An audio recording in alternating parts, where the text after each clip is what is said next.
ডিম চিংড়ি দিয়ে একটা স্যুপ নুডলস রান্না করেছি, আর এটা এত মজা হয়েছে। আপনি কিভাবে রান্না করবেন, এই গ্রেভিটা কিভাবে আপনি তৈরি করবেন, সেটাই আজকে থাকছে এই ভিডিওতে। চলেন ভিডিওটা স্কিপ না করে ফুল ভিডিওটা দেখি।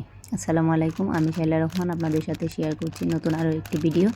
আর এই ভিডিওটা হচ্ছে আমি আজকে একটা ম্যাগি নুডলস দিয়ে জাস্ট একটা স্যুপ নুডলস রান্না করব। এই জন্য আমি প্যাকেট থেকে জাস্ট মশলাটা নিয়ে নিয়েছি। এখানে একটা বাটি নিয়ে নিয়েছি। এই বাটিতে আমি প্রথমে নিয়ে নিব হচ্ছে মশলাটা, যে মশলাটা আমি রেডি করছি এই মশলাটা নিয়ে নিব প্যাকেট বাটির মধ্যে। তারপরে দিয়ে দিব হচ্ছে সয়া সস। একটা গ্রেভি তৈরি করব, আর এই গ্রেভিটা দিলে নুডলসটা অনেক বেশি মজা হয়। এখানে আমি সয়া সস দিয়ে দিলাম 2 টেবিল চামচ পরিমাণ। তারপর দিয়ে দিলাম হচ্ছে অরিগ্যানো। আমার ঘরে অরিগ্যানো ছিল, তাই আমি অরিগ্যানোটা দিয়ে দিয়েছি। আর আপনাদের থাকলে দিবেন, না থাকলে স্কিপ করবেন। তারপর দিয়ে দিলাম হচ্ছে কর্নফ্লাওয়ার জাস্ট অল্প একটু দিয়েছি, দিয়ে ভালোভাবে মিক্সিং করে নিচ্ছি। তারপরে যেটা দিব সেটা হচ্ছে টমেটো সস। এখানে চাইলে আপনারা চিলি ফ্লেক্সও ব্যবহার করতে পারবেন, যেহেতু আমার বাচ্চা খাবে তাই আমি বেশি পরিমাণে ঝাল দিতে চাচ্ছি না, আর চিলি ফ্লেক্সটা আমি অ্যাভয়েড করেছি। আর এখানে আমি রসুন একবারে কুচি করে নিয়েছি। কুচি করে নেওয়ার পর দেখতেই পাচ্ছেন হালকা পরিমাণে একটু তেল দিয়েছি। এই স্যুপ নুডলসটার মধ্যে তেল যত কম দিবেন তত বেশি ভালো লাগে। তারপর এখানে গাজর আর একটা আমি কাঁচামরিচ দিয়েছি। এটাকে আমি একটু পেঁয়াজ দিয়েছি হালকা একটু, এটাকে ভালোভাবে একটু নেড়ে চেড়ে তারপরে একটু পানি দিয়ে দিলাম। যেহেতু আমি স্যুপ নুডলস রান্না করবো তাই পানি দিয়ে দিলাম। আর একটু সামান্য মরিচের গুঁড়া দিয়ে দিয়েছি, লাল মরিচের গুঁড়া। তারপর দিয়ে দিলাম হালকা একটু লবণ, যেহেতু আমি এখানে আরও একটু মশলা অ্যাড করব ম্যাগি, তাই আমি এখানে অল্প পরিমাণে লবণ অ্যাড করে নিলাম। যেহেতু মশলার মধ্যে লবণ থাকে পর্যাপ্ত, তাই একটু অল্প করে দিয়েছি। আর এদিকে আরেকটা ডিম দিয়েছি।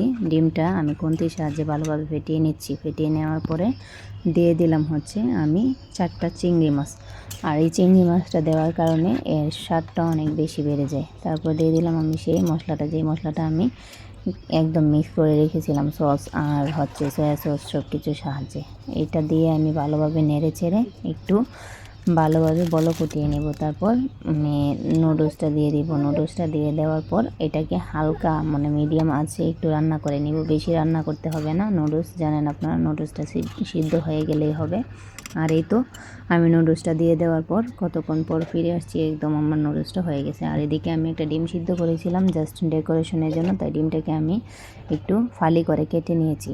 আর এদিকে দেখেন আমার নুডলসটা একদম রেডি, একদম খাওয়ার জন্য পারফেক্টভাবে হয়ে গেছে। আর এদিকে আমি জাস্ট ডিমটাকে ডেকোরেট করার জন্য একটু সাজিয়ে দিয়েছি। সাজিয়ে দেওয়ার পর আমি উপর দিয়ে একটু জাস্ট অরিগ্যানো হাত দিয়ে ছিটিয়ে দিলাম। যদি আপনাদের কাছে থাকে তাহলে এভাবে ডেকোরেশন করে নেবেন, বা সাদা তেল দিয়েও আপনারা ডেকোরেশন করে নিতে পারবেন। এই তো আমার এই নুডলসটা একদম স্যুপ নুডলসটা একদম রেডি খাওয়ার জন্য।